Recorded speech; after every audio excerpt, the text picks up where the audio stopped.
Hi, and welcome to this edition of In Focus on Whitewater Community Television's WGTV Channel 11. I'm Eric, Executive Director. Thank you very much for joining me on this edition of In Focus.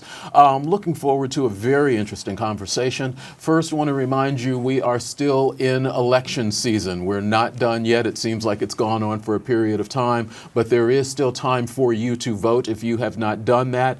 Absentee in-person voting, which started at the voter registration office on April 9th, continues to May 6th, Mondays from 8:30 to 5, and then Tuesday through Friday, this being one of the last weeks of that. But again, next Monday, you being able to be involved in that, 8:30 to 4:30. And Saturday, we'll give you another opportunity, and this is at the voter registration office in the Wayne County Courthouse, Saturday from 9 a.m. to 4 p.m. The vote centers will continue to be open tomorrow, 10 a.m. to 7 p.m. at 4 locations: the First Bank Coleman Center, First English Lutheran Church, Hagerstown New Testament Church, and Golay Center. And also the First Bank Coleman Center will be open on Saturday, again from 10 a.m. to 3 p.m. And then obviously we are coming up on Election Day, Tuesday, May 7th. There will be 8 locations around Wayne County for you to vote in these contested races: First Bank Coleman Center, First English Lutheran Church, the Golay Center, Mount Olive Baptist Church, Life Spring North, First Baptist Church, and Centerville Christian Church. And we invite you to join us for our live election coverage coming up Tuesday evening, May 7th. We will start at 6 p.m. We will again be broadcasting live from the lobby of Whitewater Hall on the campus of Indiana University East. We try to have conversation with candidates who ran uncontested, so they were not in a contested primary. You didn't have a chance to see or hear from them. We'll have a chance to speak to some of them that evening. And we also try to have a conversation about something in the community. I'm going to be joined by Jeff Carter, sitting in as a board member for the Wayne County Area Chamber of Commerce. That gives me a chance to talk to him a little bit about Bethany Theological Seminary. And we'll also talk to Dr. Karen Clark from Indiana University East. That night, the nurses' pinning ceremony is going to be happening in Vivian Auditorium. The following night, there is commencement for Purdue Polytechnic, and then that Saturday, there is commencement for Ivy Tech. So we're going to talk a little bit of education along with the election that evening. So I hope you're able to join us on WGTV Channel 11 beginning at 6 p.m. I want to thank my guest for joining me today, Sayward Salazar, who is with Volunteers of America, Ohio and Indiana. Thank you very much for being here. Thank you for having me. Glad to do it. Let's start with, because some people I know, I was not familiar with the name Volunteers of America. And when you told me just before we went on the air that this organization has a 100+ year history, I went, really? Yeah. Bring us up to speed a little bit on this. Yeah, so Volunteers of America is a national nonprofit organization. And under that national nonprofit, we have smaller organizations. So you've got VOA, OHIN, there's, Michigan, Mid-States, Massachusetts, all over the country are VOA affiliates, but we're all under the bigger umbrella. VOA was created in the 1800s, late 1800s. It was part of the movement towards trying to pull people out of poverty, help people provide some services, because at that time, there were no social services, really. There was no food stamps, Medicaid. A lot of that stuff didn't exist. Some people would say that's a good thing. Some people might say that's a good thing until you saw the way that people lived and the fact that young children were dying because they didn't have health care or food because there was no one to be able to support them. So organizations like VOA and actually Salvation Army and the YMCA were all very early in coming into this work and helping people who were in poverty or who were disabled to be able to have a better quality of life. And actually VOA was created from the same family as Salvation Army. So they had a little bit different view on how things were going to be done, and so the families branched off and they each created their own social service organization. Talk a little bit about your role with this organization and how long you've been there. Sure. I am the Vice President of Behavioral Health Operations, and I've been with VOA for over 5 years now. I started as the Program Director in our location in Winchester, just about 30 minutes north of here, and then moved into a Senior Director of Operations role, and then from there became the Vice President. I had a chance to, obviously before this conversation, look a little bit at your website, and I always go to kind of what we do. Sure. And when that opened up, I went, wow, because underneath it says veterans, mental health and recovery, criminal justice and reentry, housing. Talk a little bit about, just real briefly, a couple of those areas and what you all try to accomplish within that. Sure. VOA's mission really is to go wherever we're needed and do whatever comes to hand. And so we're always looking for areas where maybe the service isn't being provided or we think that they need enhanced services. So VOA often serves a population of people that other organizations maybe aren't as comfortable serving or just haven't served. So we have veteran services both in Ohio and Indiana. We do a lot of work with homeless veteran population, so trying to get them housed, jobs. I just came back from Gary, Indiana, where our veterans program works very closely with their veterans court. So as court hearings are happening, it's a problem-solving court. Our staff are there to support the veterans and be able to say, you know, hey, if you need a job, we can help you find a job. If you need housing, we can help you find housing. And we have housing complexes in Indiana and Ohio that house veterans. So, wow. And we recently opened one in northern Indiana specifically for women veterans. So we're really focused on you know, trying to find a population that needs that service. We have reentry services both in Ohio and Indiana, and those are a lot of work release folks, people who are coming out of jail and prison and need to get back on their feet, start working and be able to work through some programs, get some social services, some treatment, substance use treatment, and really working with that population. And when you're ready, I can talk about my programs. But there's one thing I do want to make sure everyone knows is that VOA is also supported by our thrift stores in Ohio. So much like Goodwill and Salvation Army, a lot of our programs, you know, they need that additional funding, and our thrift stores help support that funding. And so we have several thrift stores in Ohio, and there's a VOA OHIN eBay site.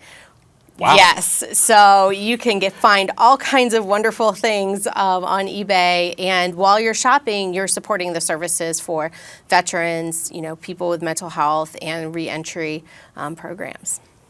Talk a little bit about what you specifically do and the area specifically that you focus on. And I appreciate the background on that, again, because it was not an organization that I'm familiar with. I'm sure a number of people are, but it's not one that maybe has touched a number of people in the community. So thank you for the background. Yeah, and it can be confusing. You know, people are, you know, Volunteers of America, they're like, oh, you find volunteers. I'm like, no, we get paid. You know, in the 1800s, the word volunteer meant someone who works towards a mission. And so the word has changed a little bit over the years. So like, no, we work for VOA and we do get paid.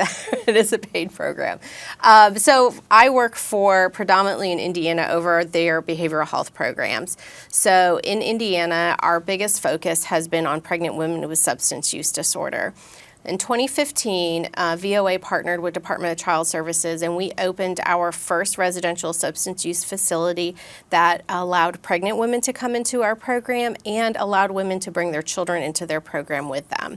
So that meant that if a mom needed some long-term substance use treatment, residential treatment, so that's in a secure setting, they're living there, getting all of their treatment services there, a lot of women really struggled to leave their children at home, and they wanted to be able to say goodnight to them every night, read them a story, do all of those things that mothers love to do.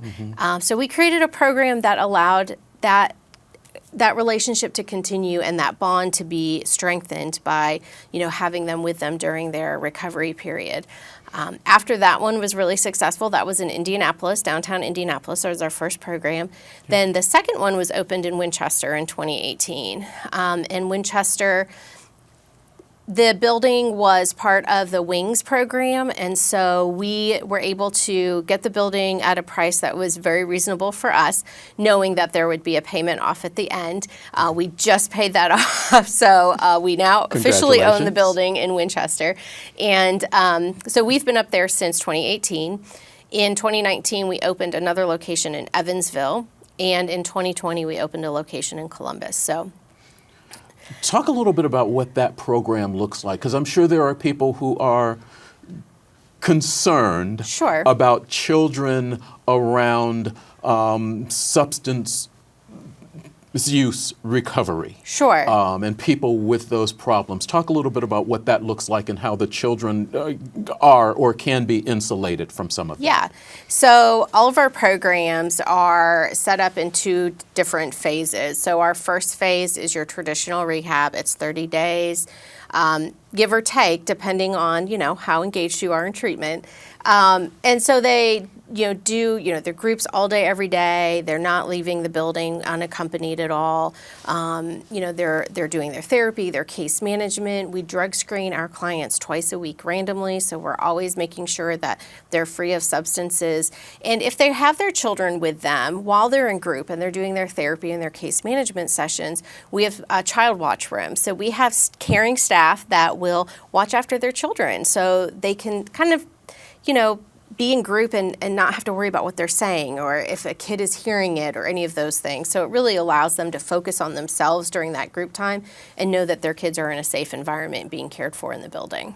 Have you all seen that those mothers being able to leave that group and reconnect with their kids has been a positive for them and a positive for the kids because they don't have that separation? Absolutely. Our number one goal is really to prevent any separation of mom and children, specifically during that really fragile, the first few months. We want moms to be able to bond with their infants because that lack of bonding can create issues farther along in their lives.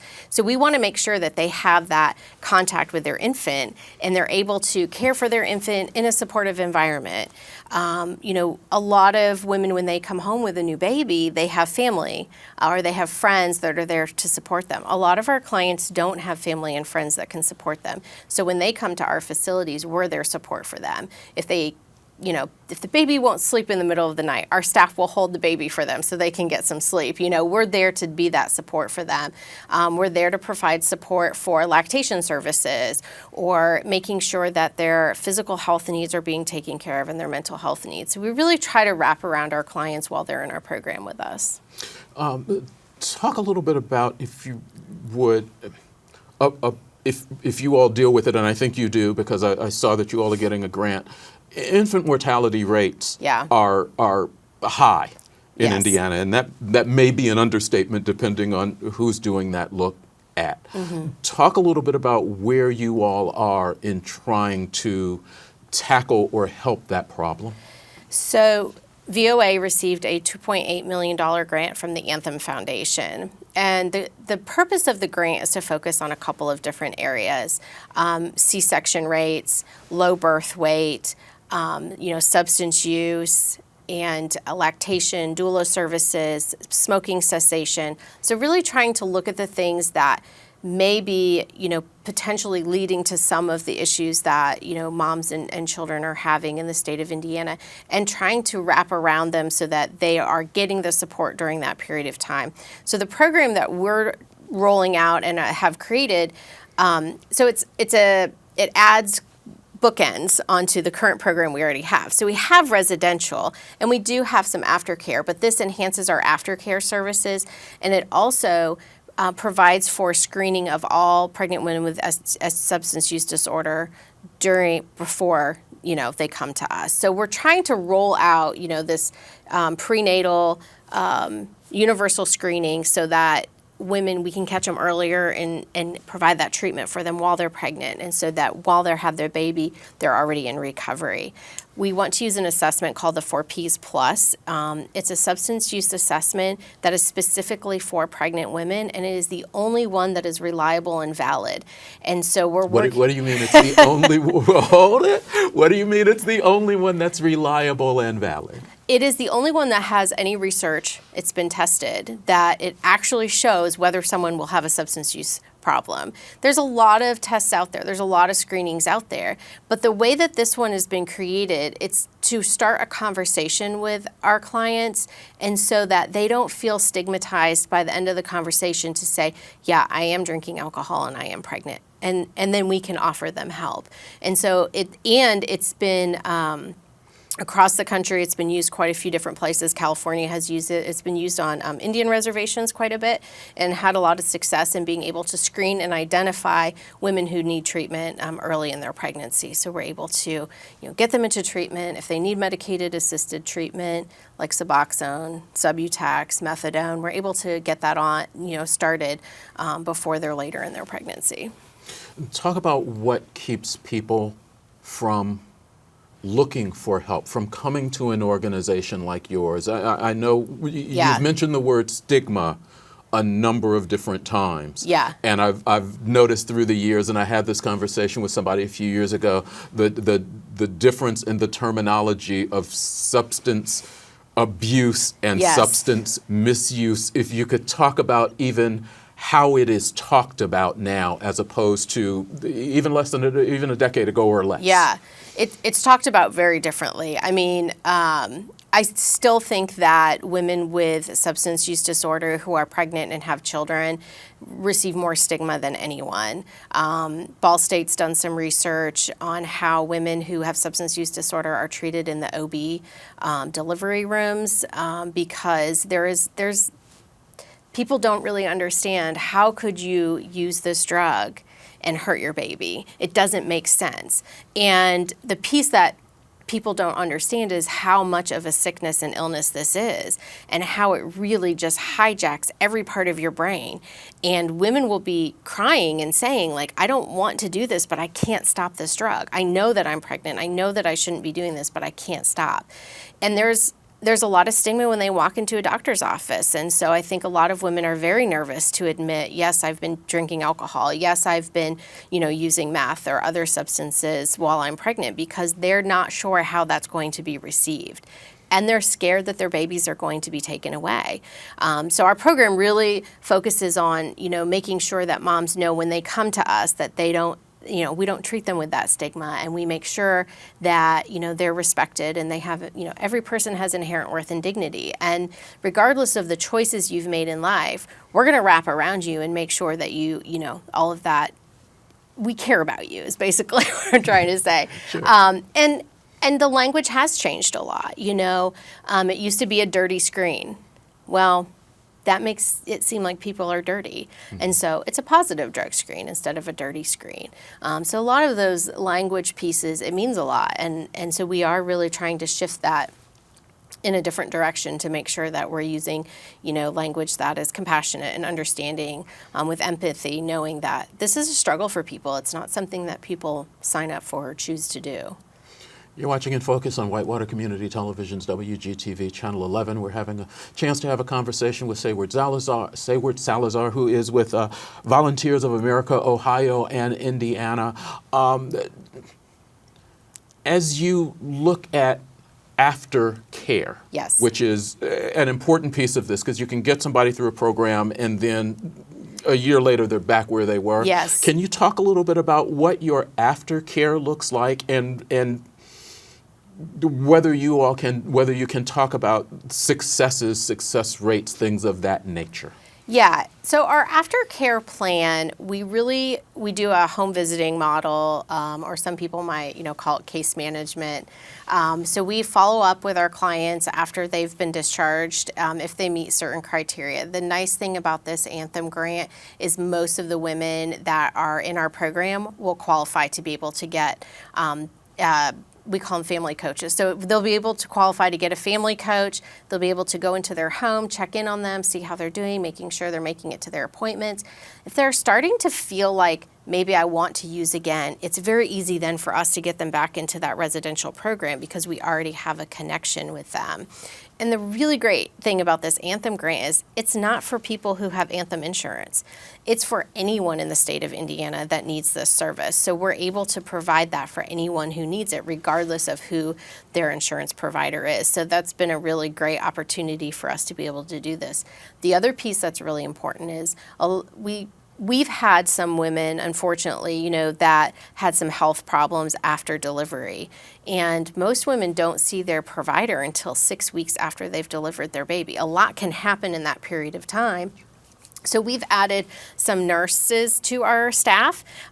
So that's brand new for us. So our nurses will be able to go take vitals and visit women in the home and make sure that, they're feeling okay, or if there's any red flags, high blood pressure, things like that, that there is a medical person that will be able to connect them to a higher level of care if needed. What don't we, the general public, understand about abuse and what we put people through when they're going through really what I think is a medical issue? Yeah. There was a time when it was, cut people off. If we say we're not going to talk to them, if we don't let them in the house, if we, push them away, then they'll come out of their addiction and come back home because they're going to miss us so much that they're going to want to be there. So there's very much like this, we have to separate people. There's been a huge shift now, and really the opposite of addiction is recovery, right? That's what, or the opposite of addiction is connection. And so understanding that it's the connection, people knowing that they're loved and supported, people knowing, that when you're ready for treatment, we'll be here for you. We'll be able to support you. I mean, I think that is a huge shift that we're making now where, I always, this is something I always think about is, when people go to the hospital, we send them flowers. Sure. When people go to substance use treatment, they don't get flowers. They don't get cards. They don't get, good luck. They get nothing. Right. And so we really, although most people see it as a disease, they don't really see it as a disease in a lot of ways because we are still very punitive in how we treat people when they're trying to get through recovery. We've got a couple of minutes left. I want to give you the floor because I could ask probably a lot of questions that don't necessarily make a difference. Yeah. Talk to our audience for a couple of minutes about what you feel like in this last couple of, we need to know, we need to hear, that we need to understand. I think that something that we as a community need to understand is that when we lift people up, when we give them a purpose, they become a better member of our community. And I think a lot of negative attention is brought about, and we see a lot of negative comments about people who are in recovery or who are struggling. And I really think as a community, if we can make that shift away from, the negative language and the negative talk and really focus on what can we do to uplift this person? How can we support them? How can we make sure they have housing when they leave treatment? What about a job? Okay, you've got 3 felonies. You've got some possession charges. Who's going to hire you?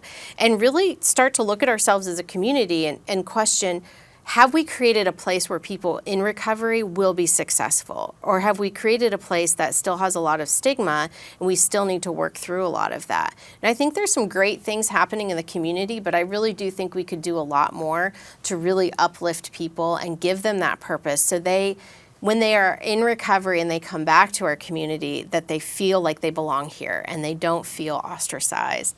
And the more that people talk about it too, there's a lot of prominent members in our community that share that they're in recovery and share what their story was like. And I think that's important for people to hear because recovery is possible. And, we need to support people through that period of time. Will you come back and talk to us again? Absolutely, because I didn't even talk about our program for men in Indianapolis. All right. Then we are going to have you back in the not too distant future. Trust me. Sounds like a plan. Sayward Zalazar with Volunteers of America. Thank you very much for the time. Thank you for the work that you and the organization are doing. Looking forward to finding out more of what you all are doing and what you're doing in particular with this group. Great. Thanks for having me. Thank you. We'll be back with more In Focus in just a couple of minutes. Something that I think was ingrained in me growing up is that every person has value. But because of the stigma, they can't be honest about their lives and what's happened to them.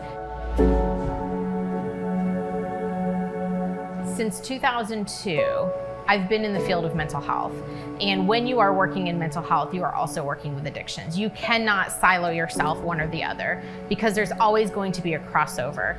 The area of the state that I work in is very rural, so we really serve a wide range of women, all ages, all levels of pregnancy. I believe for women and mothers, one of the biggest barriers is not being with their children. We can get them established with a provider. We can get them on some medicated assisted treatment if needed, and make sure that that baby is healthy when baby's born.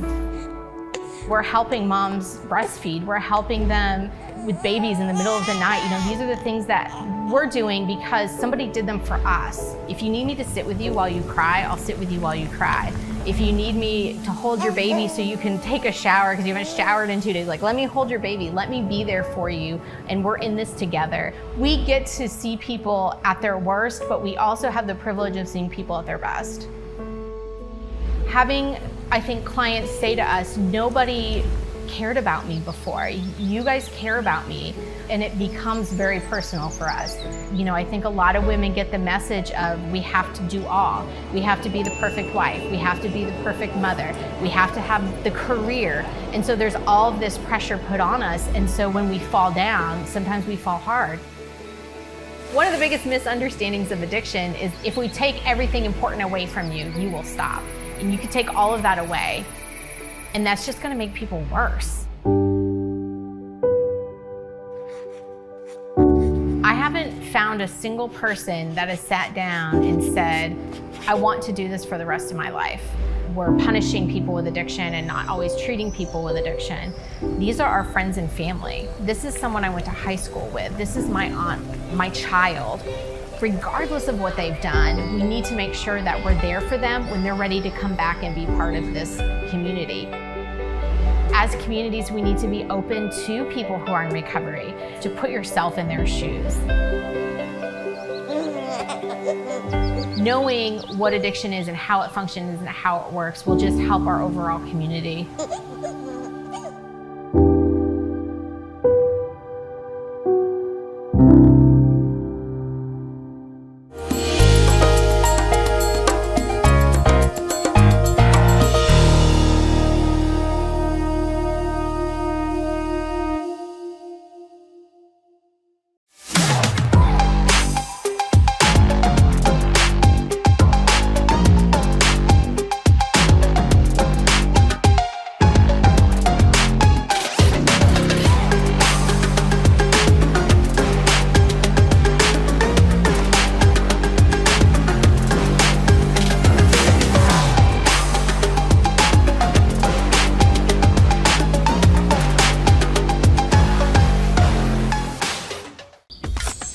Know what's below.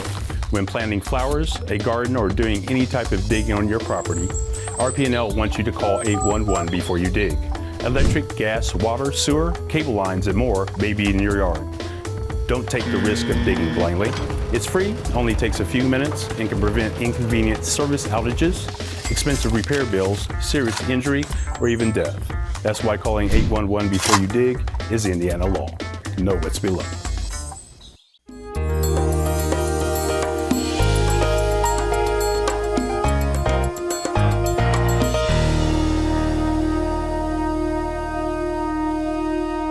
Welcome back to In Focus on Whitewater Community Television's WGTV Channel 11. I'm Eric. Thanks for sticking with us as we change guests in studio and record on a different day. So I don't know whether I'm wearing the same clothes or not anymore.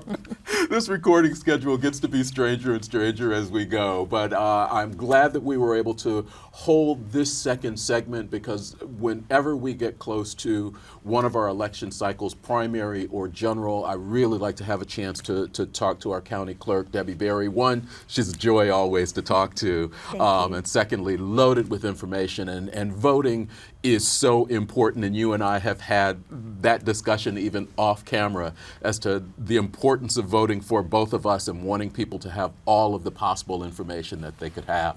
So thank you for coming in and spending some time with me. I appreciate it. Well, it's my honor, Eric. Thank you for asking me to. Let's start with some information. We are done as far as candidates at this point Almost. stepping into the races. We're recording this on Monday, the 12th of February. Friday the 9th at noon was the deadline for candidates to file. There are plenty of primary races just in Wayne County, and that doesn't include the state where there's races for governor, U.S. senator, and things of that nature. Talk about how this process for your office works out for you. Well, of course, local candidates do file in our office. State candidates file with the Secretary of State in Indianapolis. So, we're notified in SVRS daily of who's filed, and so that we can put it on add it to our list, which will evolve into a ballot. So the only deadline left now for candidates is February the 16th is the last day that a candidate can withdraw.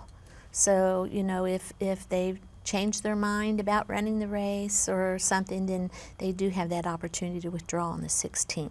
Okay.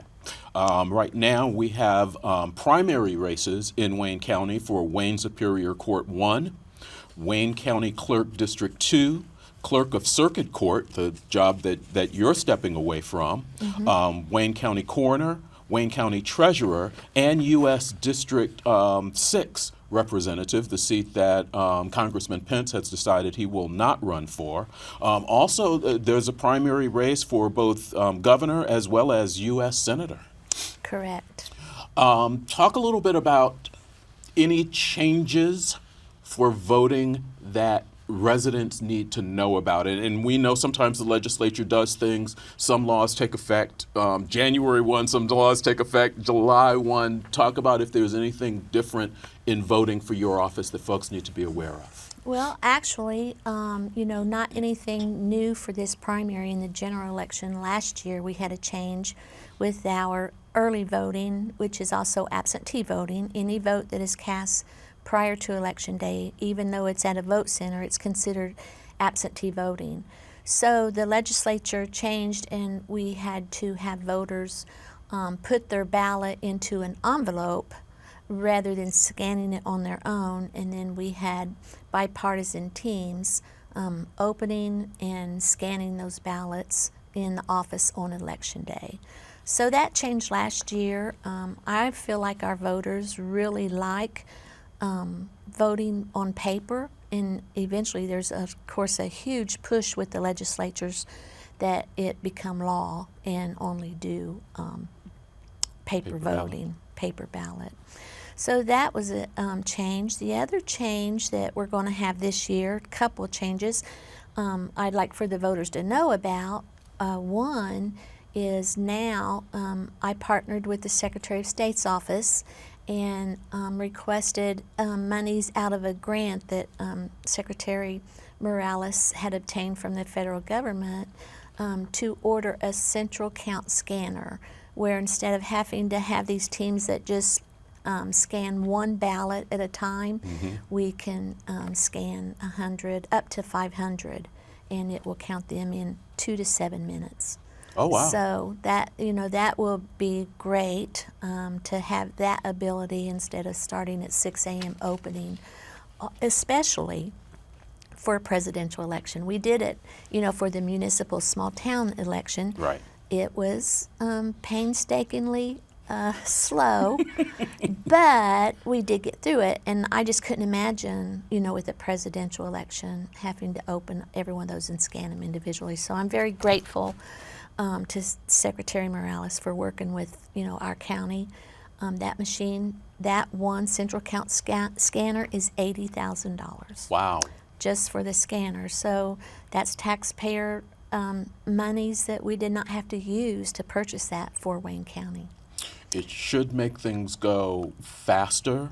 And here's a question: what type of paper trail and how do you do that? Because obviously that's been a big conversation over the last couple of years. One of the reasons for going back to paper balloting, I assume, is to kind of have that paper trail and being able to match up ballots after the fact. Talk about what it was like going back to the paper ballots over the last couple of elections, how that worked in your office, any issues that it may have created. Well, actually, we've always had a percentage of paper ballots.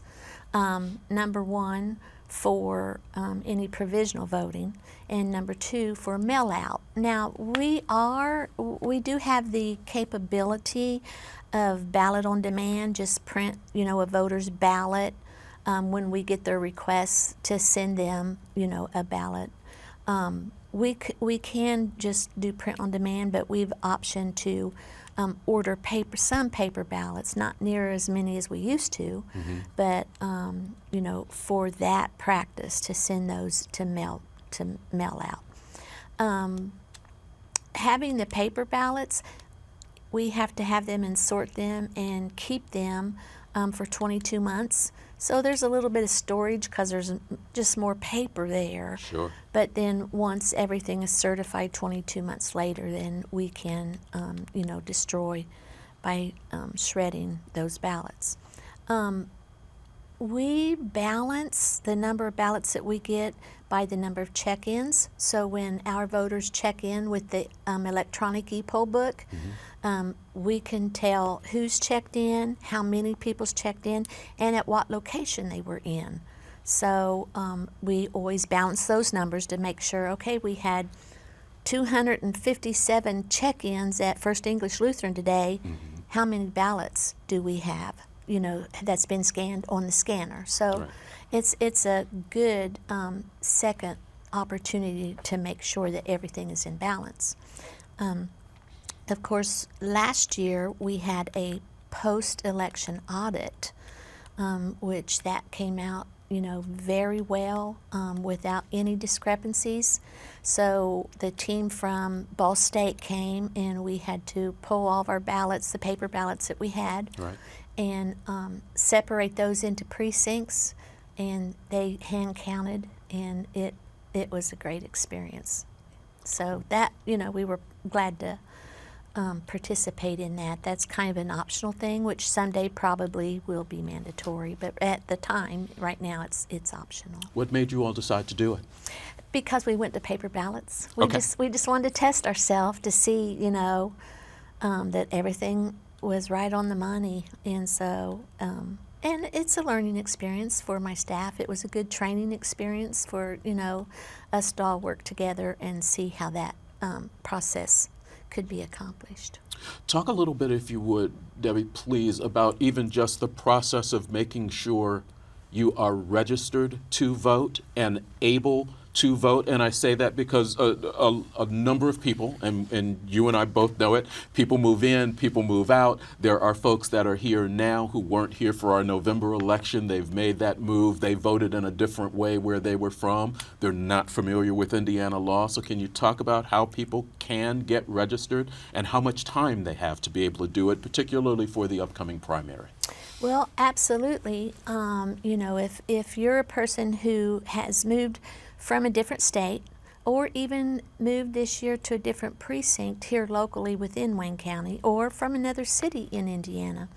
So you come into our office to register is one option. We're always happy to meet new voters and talk to them. Second option, or first option, because people like technology and the convenience of not having to be there by 4:30 when we close, not having to leave your phone in the car because security won't let you bring your phone in. They do choose, the electronic online. And we should probably mention that because a number of people who have not been in the courthouse may not know you cannot take your phone into the courthouse. You cannot get past the scanners Security. inside the door. No, and there are lockers there for people, but you cannot bring your phone in, and so if they option, they can just go to indianavoters.com. There's an app that you can download, on your cell phone, and you can register online. You need your driver's license number or your last four of your Social Security. So then you can register, and then they will send, the state will send that registration to us. We'll get it in our hopper electronically the next day, and then we will register them. Have them ready, add them to our e-poll book, and then they can come and vote. Now, if voters have moved since the last election, and hasn't changed their address, they'll have the opportunity to change their address with our office at any time. They can come in and change their address, but they can also change it when they go to the vote center to vote. They can fill out a form. but they won't get to vote in the new precinct that they live in because they're registered where they lived before. So they will vote in the precinct one time, you know, that they lived in before. Interesting. Okay. One of the things that we were talking about ahead of time. I'm sorry. Let me finish that up. Voter registration for the primary lasts until when? And folks should know that up until at some point before the primary, there's a cutoff date, and then voter registration will reopen so that people can get registered for the general election in the fall. So just if you miss that primary registration date, you can still get registered later. Yes. For the general election. Yes. And so voters registration ends on April the 8th. Okay. At the close of the clerk's office if you're coming in, so it would close at 4:30, but you still have to 11:59 p.m. online to register on April the 8th. That's interesting. Actually, the voice in my head, you said April 8th for registration, which is the date of the eclipse. It is, and voters may have heard that there is pending action in Wayne County about closing to the public on April 8th. So if that does happen, it'll be Aprol the 9th. Okay. For our office. Now, I don't know yet about what the state will do if, you know, the state is going to statewide with voters registration, but they would have until April the 9th if we extend it. But if you all close, Wayne County, has the option of extending in your office only voter registration. That's correct. If the commissioners close the courthouse, then we don't set the hours in voters registration. But if the courthouse is closed, then that will be extended to April the 9th. Okay. You're watching In Focus on Whitewater Community Television's WGTV Channel 11. We're having a chance to spend some time with Debbie Berry, Wayne County Clerk, who is term limited in her position, is not running in this election. I'm just curious. I'm going to go the side. You've run in a couple of elections. You were appointed. First time you finished the term of Joanne Stewart. Correct. And then you have run 2 successive times. What is it like coming around and knowing you're helping with this election, but this will be your last one? Well, I hope it won't be my last one. I'll become a poll worker very gladly. Well, as far as in the clerk's office. Yeah. Well, I guess it's just time, you know, because since I am term limited, and you know, I want to stay active and connected.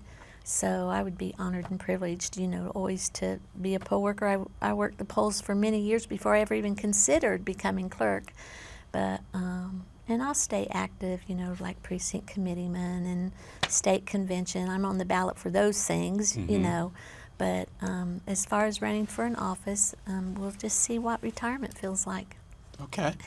Talk a little bit about, since you're talking about volunteering to be a poll worker, talk about what that position is like, how many people you need, what the training is like, and what you need from people, because I asked you again before we went on the air, you need a poll worker. The answer was, we always need poll workers. We always need poll workers. You know, our pool of poll workers has a lot of retired people, and so, you know, things come up with them with their health or different activities. You know, they might want to go on a bus trip. But it actually happened one time. We lost about 4 good poll workers because they were going on a bus trip. So, but I mean, you know, during election time, there's things that come up in their lives. So most of our poll workers are past the middle age. They're in their golden years. And so, you know, that pool of poll workers seems to retire to Florida or pass away, or you know, it's always a changing group. So in COVID, we lost some really good, faithful poll workers during that time, during the pandemic. So we would like to see younger people get involved, but you know, every time we get someone who, you know, calls and checks in about becoming a poll worker, well, they have jobs that they just can't take off and work all week, you know, for early voting and that sort of thing. So people who can work and become a poll worker, if they go to our website, go to the clerk of courts in Richmond, Indiana, Wayne County, Indiana, clerk of courts, then we are setting up a poll worker site on there where there's an application that they can fill out the application there. We'll give that to each of the party appointees on the election board, and they will get a call from them. Early voting, we have judges, clerks, and inspectors. Our inspectors, you know, we pretty much have set. We will need a couple of inspectors because one is on the ballot, so she can't be the inspector. So, you know, we do have 2 positions for inspectors that if anyone has ever been an inspector before and would be interested in doing that, we certainly have a need for that. We do pay the poll workers well. There's a different stipend on election day than there is for early voting because it's a long day, 5 a.m. to approximately 7 p.m. That's a long day. So the stipend is a little more for election day if they work on election day. And that is one of the things. They don't have to be there. I mean, it's obviously great if you have somebody who could work the entire week of early voting, but they have to do a full day. They can't come, do a couple hours, walk away. So maybe you find 3 or 4 people who can do individual days to fill in. Yeah. That's still training a lot of people. What type of training and how much time is put into actually training someone to work on the polls? Well, in the last few years, we have tried a new process of training, whereas we used to do training like the week before early voting, the whole week. You know, we were training people every day, different, you know, titles, whether it be judges or clerks or whatever. But it was exhausting, and we would be there to train a group, and maybe only 3 or 4 come. So now we have our vendor train our judges and our inspectors because of the new equipment, you know, to make sure. And then we just do training on one day now, in which we have 3 or 4 sessions, you know, for the different, and we train like judges and clerks together, clerks and inspectors, you know, whatever. We can train them all at the same time. Now that we have that wonderful room, the Commissioners' Council can be set up as, you know, a workshop type. Right. And we can train, you know, 2 different groups in the same room at the same time, so it only takes us 1 day. It's an exhausting day, but that's better than the whole week, you know, and taking up that room that could be used for someone else and only 4 people show up. Sure. So, and also we have videos that we're launching on the poll worker website so that people can look at those, they can refresh, because it's the same video that we show at training, but then we have hands-on. We never used to have hands-on like that, like we do now. So we have a session, watch the video, answer questions, then we have hands-on, and we have so many, a good number of poll workers that have worked, you know, ever since we went to paper ballots and ever since we went with e-poll books, that we kind of match them up with someone who's never done it. And that way everybody gets an opportunity to actually do the hands-on other than, you know, not ever knowing till you get to the vote center. So, I mean, it's more information and it's all in one day, but it's been a lot more effective. You're watching In Focus on Whitewater Community Television's WGTV Channel 11. We're spending time with Debbie Berry, Wayne County Clerk. A couple of things I want to try to hit. First, I want to make sure that I get in everything that you need the voters to know. And one of the things I know we need to mention is a change as far as voting in Hagerstown. Yes. At New Testament Church, we've always voted there at the main entrance in that huge room. Their fellowship hall is right there when you walk in, just before you enter the sanctuary. It's a lovely facility, great parking, passes all of the red lights. It passes every one of them on handicap, you know, accessibility. Okay. So it's a great location, and our voters always just went into that main entrance For early voting, because the church is having other activities that they have a new administrator there that we've worked with. She wasn't as familiar as the previous one, you know. Okay. So she booked these other things, which is fine because they have another, used to be the sanctuary before they built the new one that they are going to allow us to have it there. So instead of the voters going through the main entrance, because if you go through the main entrance, they're going to get you for the blood drive. So if you're there to vote, You can do two good things on one day. You can give blood, which is needed, and you can vote. That's right. But so we'll have signage up, but it is the entrance just east of the church, and we'll have signs up there to go through that entrance to vote. It's a smaller area, but it's okay because we don't have all those big DRE machines, you know, 12 of them sitting up. It'll work well. We feel like it'll work really well. And right now we're thinking that we'll be in that main area for Election Day because there is a little bit more room. So as far as I know for Election Day, but it will still be at New Testament Church, just different entrances all, but I want the voters to know that. Follow the signs. Follow the signs. Okay.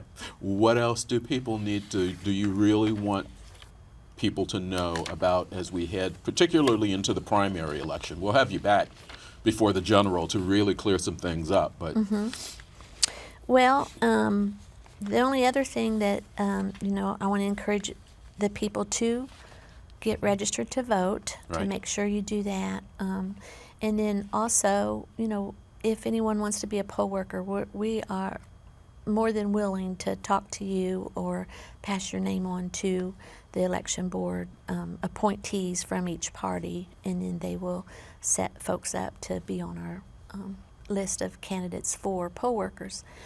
You mentioned about how when they come in, they have to work the whole day, not half days. But certainly, if there's an emergency, sometimes we do have to. And in the last election, we did have a couple of people who got there and got emergency phone calls and had to leave. So those alternate people who's been through training and can come in, that's if you can just be an alternate. If you know call us and say, you know, if you have an emergency, I'll come to the training and you can call me and I can come in for a half day or whatever. okay. But it is half day or full day, not hourly. Okay. One of the things that I think we need to let people know, we're talking heading into the primary election right now. But candidates, and candidates you mentioned have until the 16th, which is probably about the day this is going to be airing, to drop. But there are still additional times that candidates can be added. Like the Libertarian Party is not part of this primary, so their candidates will have a chance to be on the general election ballot coming up. Additionally, there will be school board races in the fall that maybe people need to be thinking about right now if that's something that they might want to participate in. Our school board races have been very vibrant over the last number of years, and there's a time, is it August, that those candidates will have a chance to drop their name in. So we will be hearing about other candidates even as we head toward the general election. Yes, it's July. It's July. It's July. Okay. You know, when the Libertarian has their convention, then Okay. after that time, then, you know, candidates will be able to file. And also independents, you know, of Okay. course they have to get signatures. That's very important. You know, if you're interested in being a candidate, you'll have to get signatures. And talk briefly about that process. If you're an independent candidate, you're not part of the primary, but you need to be thinking about getting a petition signed for the Petition. general election, and how many voters do they need, and are they the ones who have to go, yeah, you're a registered voter, and do they have to be registered voters to sign a petition? Well, they have to be a registered voter, yes. Okay. They have to be registered in Wayne County Okay. to sign the petition, because when the candidates bring those in, then we have to make sure that they're registered, that it's a valid signature, you know, that a valid voter in Wayne County. So sometimes I have seen in the past candidates will bring in people that have changed that have registered, but they signed that form after before they registered. So it initiated the person to go get registered, but they would sign the petition and weren't registered. So then, the candidate would be upset because they didn't count, and they would say, yeah, they're registered, but it hadn't come through our hopper, so then they'd have to go get, more signatures. But we'll help the candidates with that. We're always glad to see people putting their name on the ballot and running for office, especially if you have something to contribute, so. Will the major parties, using that term, be able to add candidates for the general election also, or is this primary their time and it's over? Question mark. No. For the last several elections in the primary, the two major parties are the Republicans and the Democrats, and you can look at who has signed up now. Those are mostly Republican candidates for the local. Correct. So, they'll have an opportunity to enter in, a person on the ballot to run for the Democrat Party. Okay.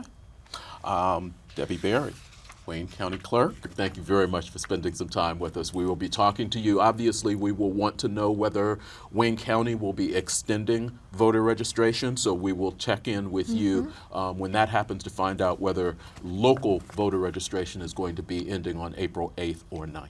Okay. So thank you very much for the time. It is voting that's going on. So in-person absentee voting started on April 9th. It continues through May 6th, Monday from 8:30 to 5 p.m., Tuesday through Friday, 8:30 to 4:30 p.m., Saturday, April 27th, and May 4th, 9 a.m. to 4 p.m. You can do all of that voting at the Wayne County Voter Registration Office in the courtroom.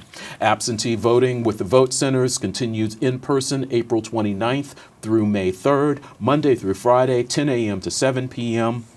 First Bank Coleman Center, Gole Center, First English Lutheran Church, Hagerstown New Testament Church, and don't forget, once again, those two Saturdays, April 27th and May 4th, 10 a.m. to 3 p.m. And then there is Election Day on May 7th, First Bank Coleman Center, First English Lutheran Church, Gole Center, New Testament Church, LifeSpring North, Centerville Christian, Mount Olive Baptist Church, and First Baptist Church. And join us on election night at 6 p.m. for our election special. We will be live in the lobby of Whitewater Hall on the campus of Indiana University East. Thank you very much for watching this week's In Focus on Whitewater Community Television's WGTV Channel 11. As always, I wish you well.